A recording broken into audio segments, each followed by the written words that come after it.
Qatar is a tiny country in the Persian Gulf, ruled by an Amir, which is similar to a king or head of state. It's pretty small, about 3 times tinier than New York City and its surrounding areas, covering an area of just over 11,000 square kilometers. Around 2.5 million people live there, but only 40% are actual citizens. The rest are people from other countries working there. For a long time, people in Qatar made their living by diving for pearls at the sea's bottom. But everything changed in the early 20th century when they found huge amounts of oil and gas in their mostly barren desert land. These discoveries made Qatar one of the richest places on earth in terms of money made per person. In 2011, Qatar got picked to host the 2022 FIFA World Cup, a big deal in the soccer world. Preparing for this event meant building a lot of new things like stadiums, roads, and hotels.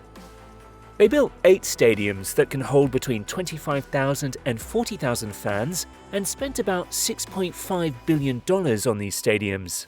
They didn't stop there. They also made a new metro system with 4 lines stretching 140 kilometers, a railway, and 4 new highways. It took thousands of architects, engineers, and many more workers to make this all happen, turning this small place into a buzzing hub of construction.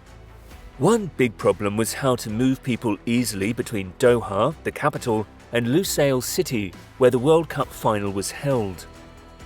They also needed good ways for folks to get around Doha's business and cultural spots.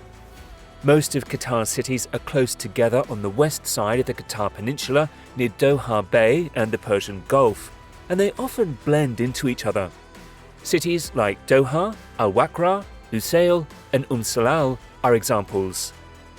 Traveling between these places could either mean getting stuck in traffic in busy city areas or taking long detours, which wasn't ideal.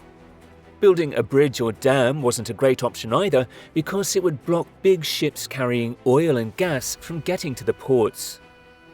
So experts from the tunnel engineering consultants company and Spanish architect Santiago Calatrava, who's famous for designing cool buildings and bridges, came up with a plan called the Shark Crossing Project. This plan included 3 bridges linked by underwater tunnels, stretching about 6 kilometers. These tunnels would go under the bay to connect Hamad International Airport, Doha's business and cultural districts, and the National Stadium in Lusail. This setup, with bridges and tunnels, could handle 6,000 cars every hour, making the trip between the furthest points just 7 minutes long.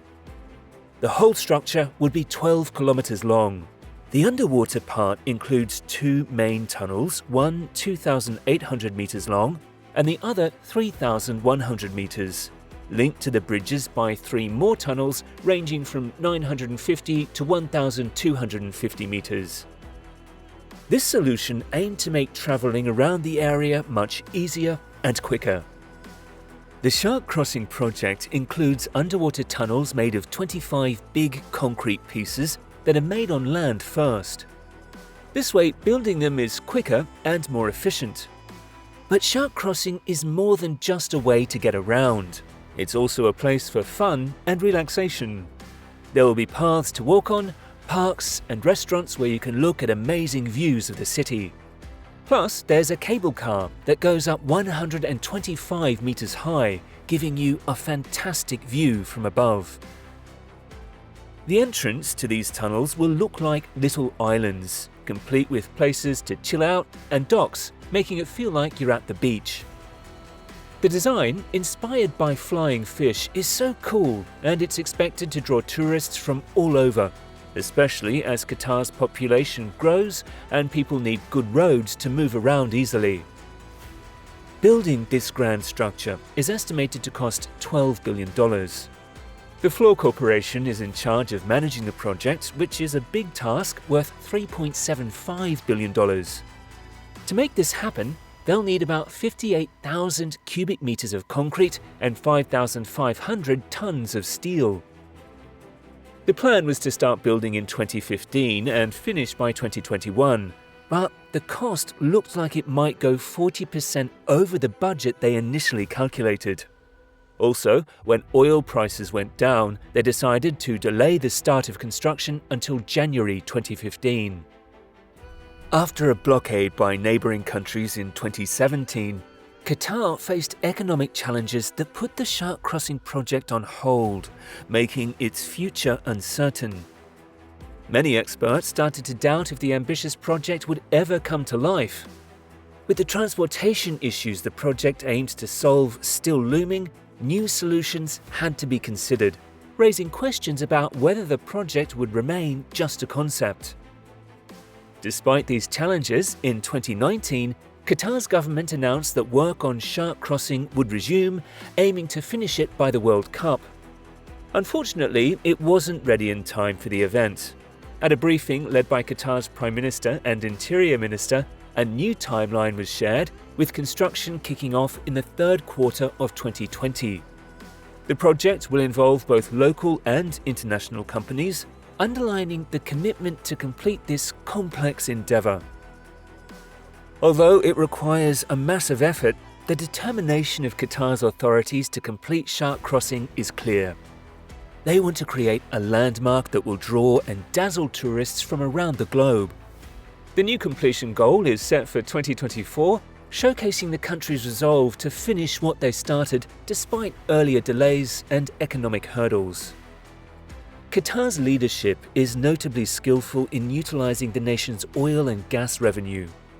They're not just channeling funds into domestic construction to draw tourists, but also investing in promising startups globally, boosting their financial gains from the energy sector. Hosting the costliest World Cup ever, Qatar really went all out, with a staggering $220 billion spent on the event. This figure dwarfs Russia's expenditure of $11.6 to $14.2 billion for the 2018 World Cup.